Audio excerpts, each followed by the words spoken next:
Journée exceptionnelle comme ça, placée sous le signe de la passion et de l'émotion. Tristan, notre internaute, va avoir la chance de découvrir, ou plutôt redécouvrir, Grandeur Nature, l'un des rares mythes automobiles français, la très sulfureuse R5 Turbo, aussi véloce qu'impressionnante, qui a écrit dans les années 80 l'une des plus belles pages sportives de Renault. Une drôle d'allure, des voies élargies, un moteur turbo compressé. La R5 Turbo a marqué les esprits aussi bien en rallye que sur circuit et s'est offert un joli palmarès comme le Monte-Carlo 81 ou le Tour de Corse 82 avec quelques pilotes de renom comme le très sympathique Jean Ragnotti. Le plus incroyable des bolides de cette décennie fête sans complexe cette année ses 30 ans. Et oui, c'était l'occasion pour notre chanceux internaute de pouvoir y goûter sans modération.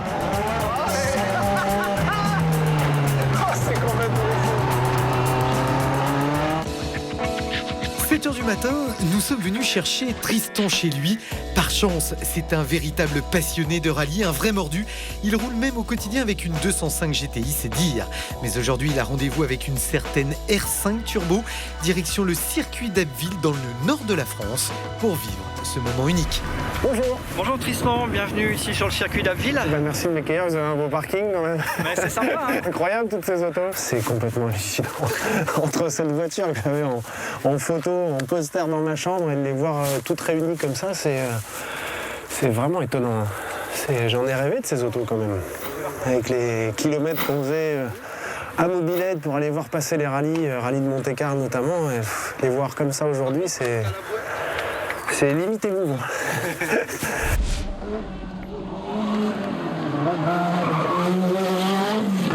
Je te présente, si besoin est, Jean Ragnotti. Bonjour. De rallye émérite. Bonjour Jean. Oui, j'ai déjà entendu parler de vous, je crois. Donc là, techniquement, c'est une auto, en termes de puissance, je crois que c'était complètement déraisonnable. Voilà, c'est ça, on est passé de 1984 à 320 chevaux, à 360, et surtout une tenue de route et un moteur très très souple, beaucoup plus souple, et ce qui fait que la voiture était finalement assez facile à conduire. Facile à conduire, j'allais le proposer. Assez facile à conduire.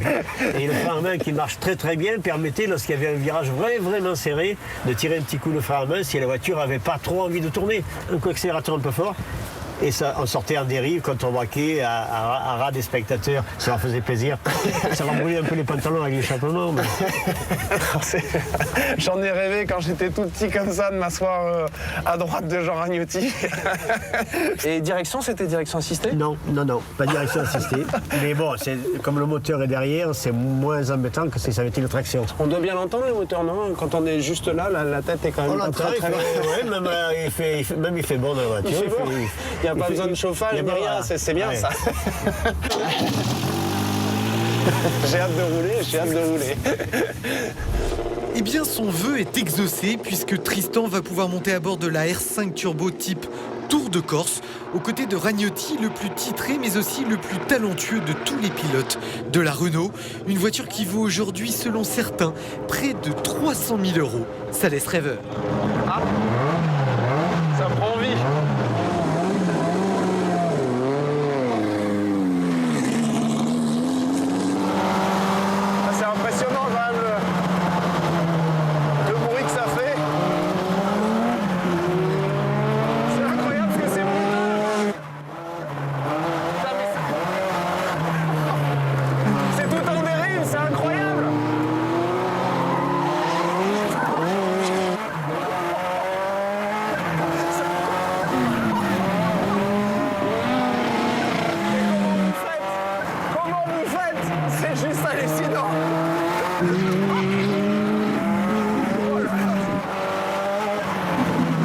Merci, maître Ragnotti, c'est complètement dingue.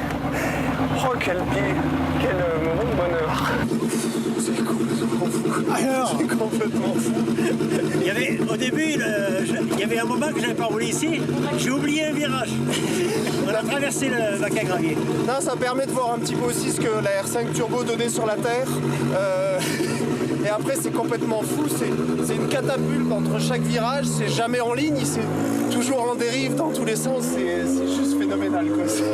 C'est une drôle d'expérience.